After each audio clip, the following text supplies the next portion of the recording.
Muy bien chicos, entonces vamos a continuar con nuestra serie de prácticas. En esta ocasión nos toca revisar o analizar el fundamento de la práctica número 6, que como sabemos en esta vamos a estar revisando el efecto que va a tener la concentración del sustrato en la velocidad de la reacción enzimática. Seguimos trabajando obviamente con la invertasa y con la sucrosa.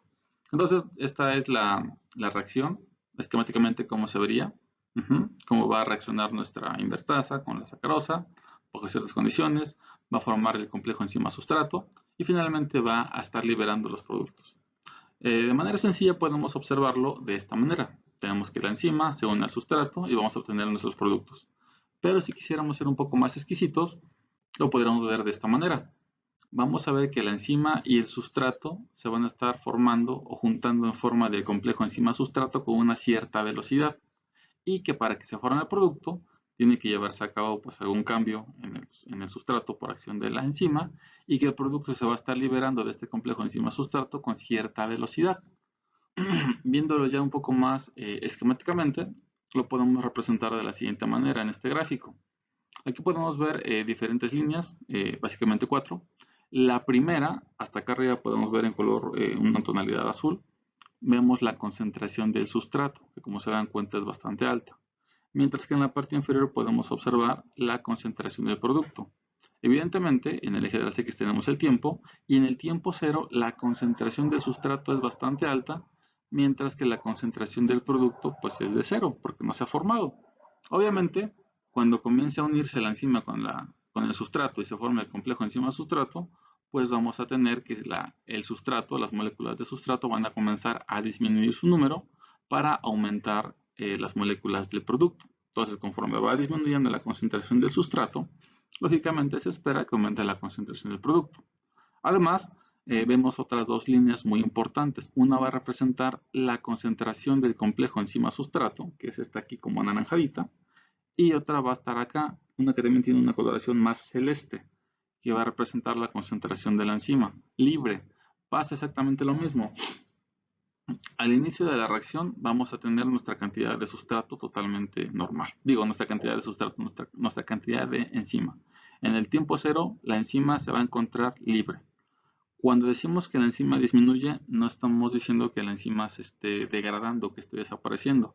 Sencillamente la enzima se está ocupando. ¿Por quién se está ocupando? Pues por el sustrato, para formar el complejo enzima-sustrato. Entonces, conforme disminuye la concentración de la enzima, va a estar aumentando la concentración del complejo enzima-sustrato, tal como se dan cuenta acá. Esto solamente pasa en la parte inicial de la reacción, que fue precisamente lo que vimos en la práctica número 5, cuando vimos que la velocidad de la reacción iba a depender completamente de la concentración de la enzima, que era nuestra variable en ese momento. Esa parte representa o se representa en esta primera parte del gráfico. Sin embargo, nosotros ahora, pues como se dan cuenta en su manual, la enzima pues se va a mantener constante. Lo que va a variar acá va a ser el sustrato. Entonces, vean, una vez que la enzima se ha saturado por completo, nos damos cuenta que la concentración del complejo enzima-sustrato básicamente se mantiene inalterada. ¿Qué quiere decir esto? Por ejemplo, pensamos que tenemos 100 moléculas de enzima, ¿sale? Entonces, comienzan a ocuparse hasta que tenemos las 100 moléculas de enzima ocupadas. Pero aún quedan muchas moléculas de sustrato. ¿Qué es lo que va a pasar? Pues hasta que una molécula de enzima, hasta que una unidad de enzima se desocupe, y quede libre, puede tomar otra molécula de sustrato para seguir trabajando. Entonces, la velocidad con la que se está llevando a cabo esta liberación del producto y otra unión del complejo enzima-sustrato es bastante pequeña. Por lo tanto, podemos decir que acá no va a variar la concentración, ni del complejo enzima-sustrato, que ya va a ser, digamos, casi del 100%, o de la enzima libre, que va a ser casi del 0%. No vamos a llegar a estos extremos, sino que siempre va a haber este cambio. Liberación, ocupación. Y lo podemos ver aquí representado de esta manera. Si se dan cuenta acá, la diferencia entre la concentración del complejo enzima sustrato sobre la diferencia en el tiempo va a ser prácticamente de cero porque ocurre con mucha velocidad. Por favor recuerden que aquí D también lo podemos encontrar como delta mayúscula o minúscula, lo podemos encontrar también como ese triangulito, entonces pues es básicamente lo mismo. Entonces siempre que vean esto pues se refiere a que está variando. Bueno, entonces de esta manera es como nosotros nos damos cuenta que la enzima está sufriendo una saturación. pero esa saturación no indica que la enzima esté desapareciendo, simplemente se encuentra ocupada por ahí haciendo su chamba. Tenemos que esperar a que se libere, a que acabe de hacer su chamba, para que pueda tomar otra molécula del sustrato y siga produciendo productos, valga la redundancia. ¿Hasta cuándo? Pues hasta que el sustrato disminuya completamente a cero y los productos pues estén ocupados, estén generados a su 100%. ¿Qué quiere decir esto? Que en esta parte que nosotros vemos acá en esta parte rectangular, nuestra recta, que en un principio era proporcional, va a comenzar a variar y ya no va a ser directamente proporcional a la concentración del sustrato, sino que va a llegar a un punto donde va a comenzar a saturarse y va a comenzar a convertirse en una asíntota que va a tender al infinito. Ajá. Básicamente va a ser una curva rectangular o una curva micaeliana, como ustedes le quieran llamar. Entonces, básicamente esto es de lo que trata nuestra práctica del día de hoy. Muy bien, dicho de otra manera, ¿cómo nosotros podemos describir la velocidad con la que está ocurriendo alguna reacción? Ya lo vimos anteriormente, podemos decir que, no sé, una alternativa sería medir la velocidad con la que está disminuyendo la enzima disponible, la velocidad con la que está disminuyendo el sustrato o la velocidad con la que están aumentando los productos. Bueno, entonces a lo largo del tiempo, muchas personas se han dedicado a hacer toda esta serie de cálculos, entre ellos pues Michaelis-Menten. Entonces, este par de científicos desarrollaron la siguiente ecuación que describe la velocidad con la que ocurre una reacción enzimática. Básicamente nos dice que la velocidad de la reacción enzimática va a ser igual a su Vmax por la concentración de los sustratos entre su constante micaeliana más la concentración de los sustratos. Y esto tiene mucho sentido. Recordemos esto.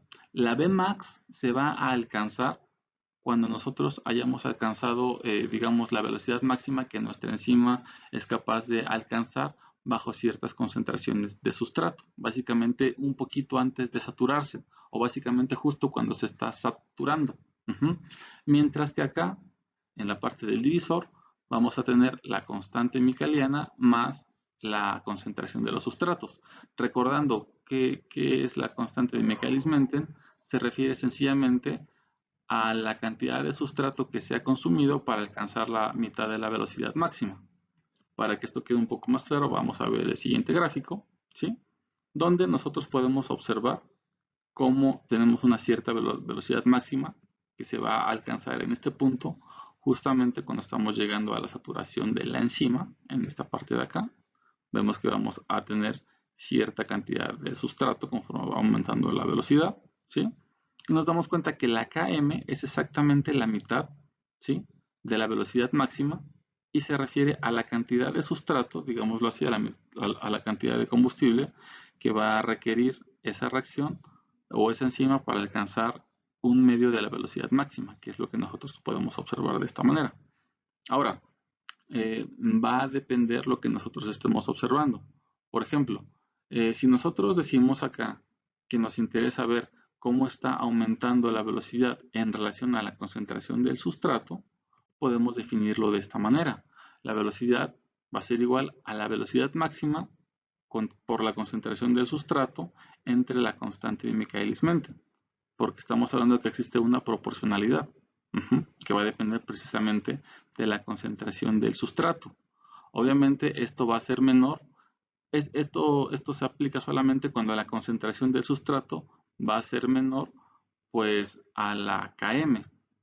Es decir, la afinidad de nuestra enzima pues va a ser mayor, por lo tanto no estamos saturando nuestra enzima. Sin embargo, si decimos que la concentración del sustrato va a ser mayor que nuestra constante de Michaelis-Menten, es decir, que hemos saturado nuestra enzima, nuestra cinética ya no se va a comportar como una línea recta que va a aumentar de manera proporcional, sino que ya dijimos, va a comenzar a saturarse y va a comenzar a convertirse en una asíntota o en una curva rectangular micaeliana, tal como lo vemos por acá. Y vemos que la velocidad con la que se lleva a cabo la reacción va a ser la velocidad máxima, por lo que ya dijimos, porque bajo estas condiciones de que hay demasiado sustrato, o sea que es mayor que nuestra enzima, estamos saturando nuestra enzima y la velocidad ya no va a variar, sino que en cuanto se desocupe una enzima, rápidamente agarra otro sustrato y en cuanto se desocupe otra, otro sustrato. Y como se dan cuenta acá, pues realmente pues ya no va a estar variando. Entonces, eso es también lo que debe de quedar claro para poder entender adecuadamente el fundamento del proceso que estamos realizando en el laboratorio. Recuerden que no solamente se trata de estar viendo si cambiaron de color o no los tubos, sino hay que entender por qué. ¿Por qué primero agregué esta sustancia y por qué después agregué la otra? ¿El orden afecta sí o no? ¿Qué está pasando en cada paso? Cada tiempo que estoy colocando en incubar o que estoy mezclando o que estoy colocando a temperatura ambiente tiene su porqué. Y es lo que necesitamos que ustedes se lleven de cada práctica.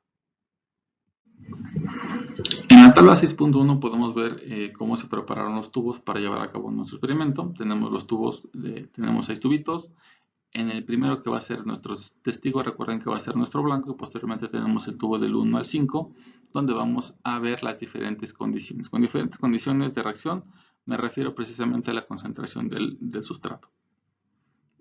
Todo este diseño ustedes ya lo conocen, pero lo veamos rápidamente. Tenemos la sacarosa, que funciona como nuestro sustrato. Si se dan cuenta, es el que está variando. Tenemos bajas concentraciones hasta la más alta. Bueno, no bajas concentraciones, me refiero a que tenemos una concentración estándar de sacarosa y el volumen que vamos a estar colocando va a ser diferente y por lo tanto nos va a estar dando diferentes concentraciones al final.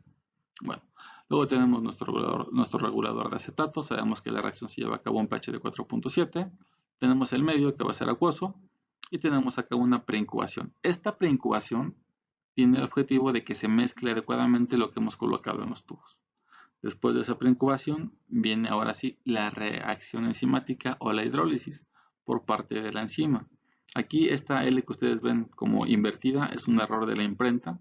Se refiere a la letra griega mu para representar microgramos sobre mililitros. Bueno, entonces en nuestro grupo testigo, acuérdense, como va a ser nuestro blanco, necesitamos que no se lleve a cabo la reacción.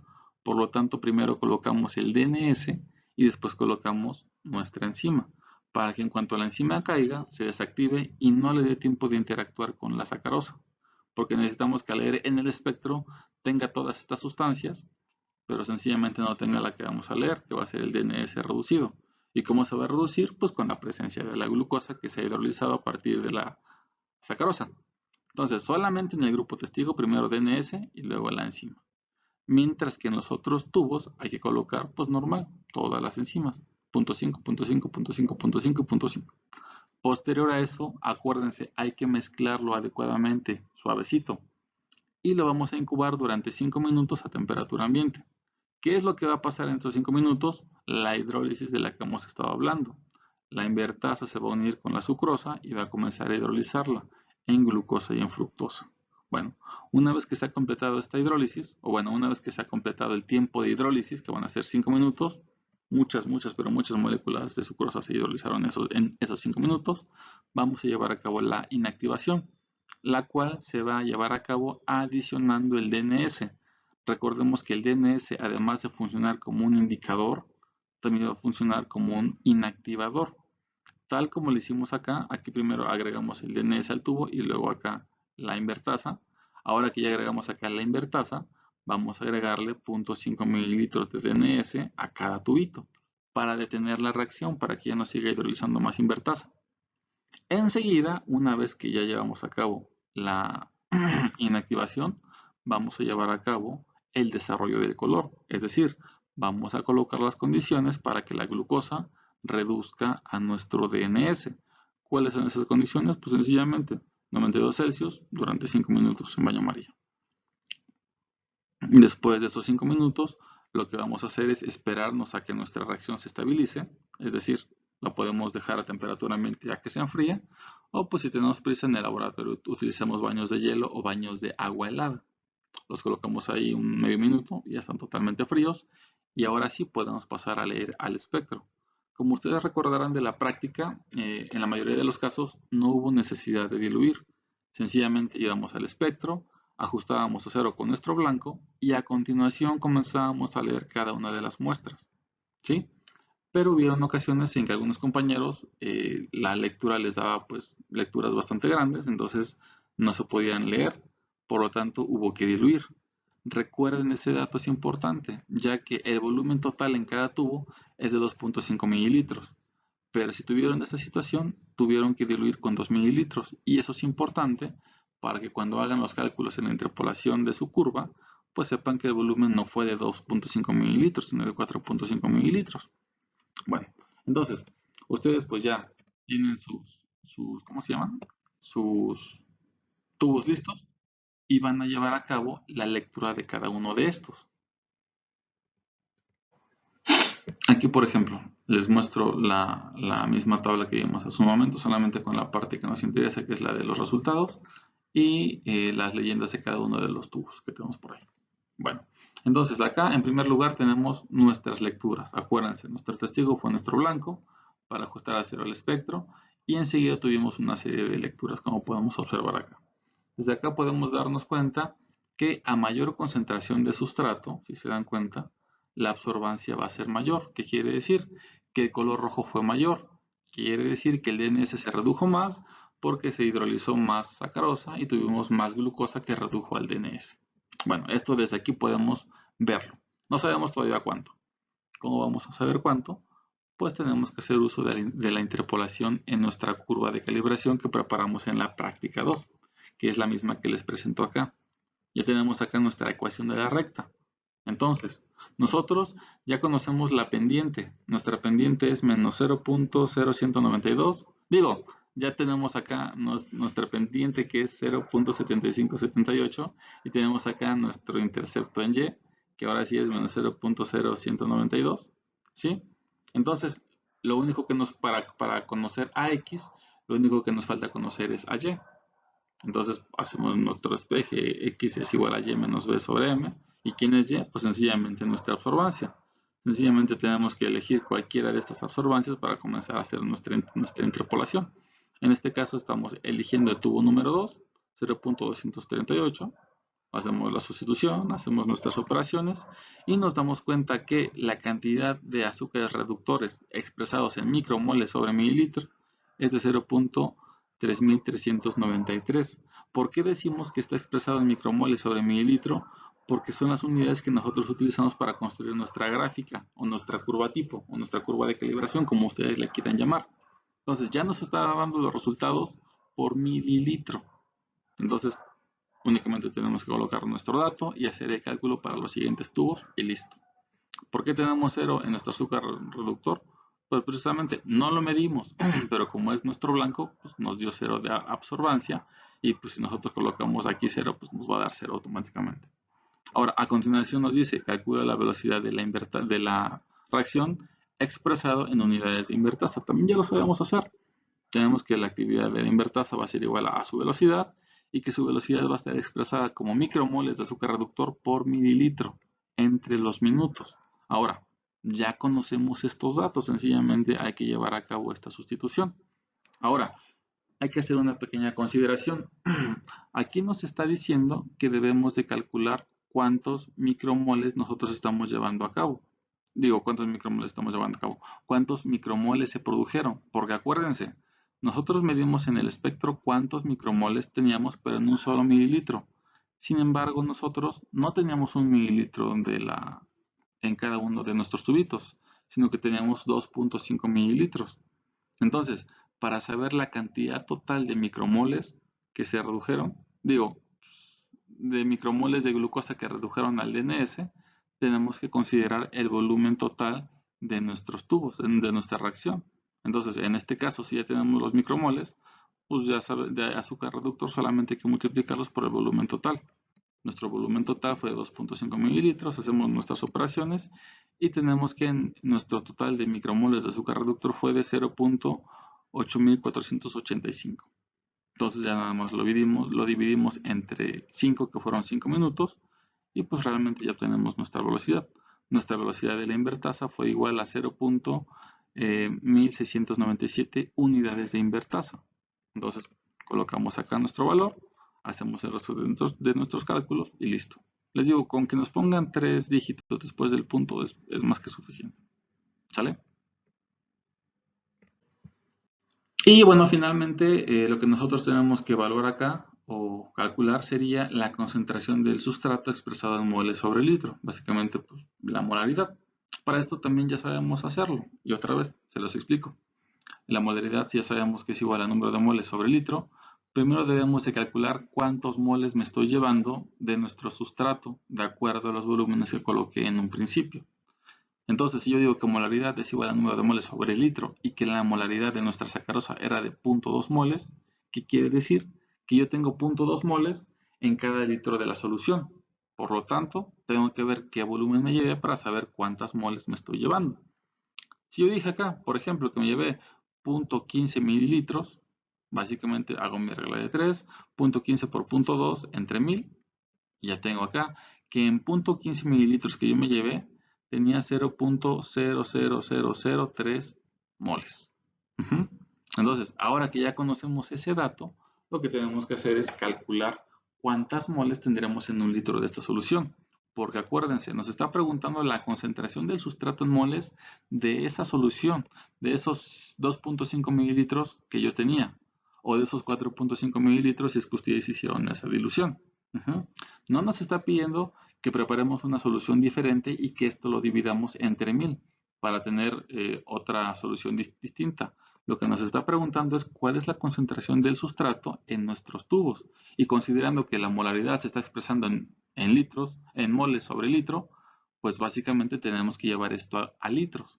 Por lo tanto, bueno, antes de eso, como les digo, tenemos que considerar nuestro volumen que tenemos en nuestro tubo. Entonces, si yo tengo esto en la molaridad que yo me llevé acá y la estoy diluyendo en 2.5 mililitros, debo de ver cuánto tengo en cada mililitro. Entonces, pues básicamente divido esto entre 2.5 mililitros y me da 0.00012 moles sobre mililitro. Ahora que ya tengo por mililitro, por cada mililitro, ya lo puedo multiplicar por 1000 para ver cuánto tengo en un litro.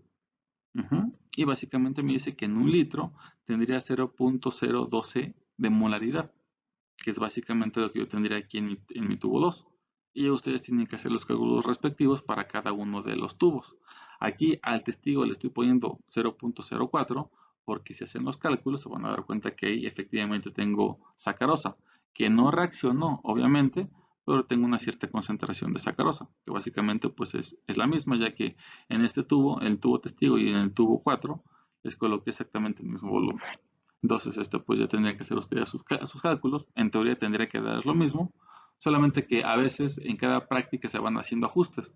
A veces hay más volumen o menor volumen, entonces consideren eso, porque lo que es válido para ese semestre tal vez no sea válido para el siguiente en cuanto a volúmenes, pero en cuanto a fundamentos o mecanismos de reacción va a ser exactamente lo mismo. Entonces, pues ya tenemos básicamente toda nuestra tablita llena. Ok, entonces ya para terminar con esta parte vamos a revisar qué onda con el cuestionario. La primera pregunta nos dice, ¿cuál es el efecto de la concentración del sustrato en la velocidad de reacción? Bueno, eso es lo que estamos precisamente analizando, es lo que vimos al principio de esta práctica. 2. Explica qué sucede en una reacción cuando la concentración de sustrato es alta y en función de la concentración de sustrato explica cuando una reacción es de orden cero. Pues ya sabemos qué es lo que pasa cuando hay mucho sustrato, ¿no? Cuando es más alta que la concentración enzimática, probablemente la vamos a saturar y nuestra recta se va a convertir en una asíntota que va a tender al infinito. Ahora, ¿qué es lo que pasa en una reacción de orden cero? Sencillamente, la velocidad de la reacción no va a depender de la concentración del sustrato. En su lugar, la velocidad de reacción va a ser constante y solamente va a estar determinada por la actividad enzimática máxima, es decir, justamente cuando se está llegando a saturar. Bueno, pregunta 3. ¿Qué sucede cuando la concentración del sustrato es baja? Ya lo vimos en la práctica anterior.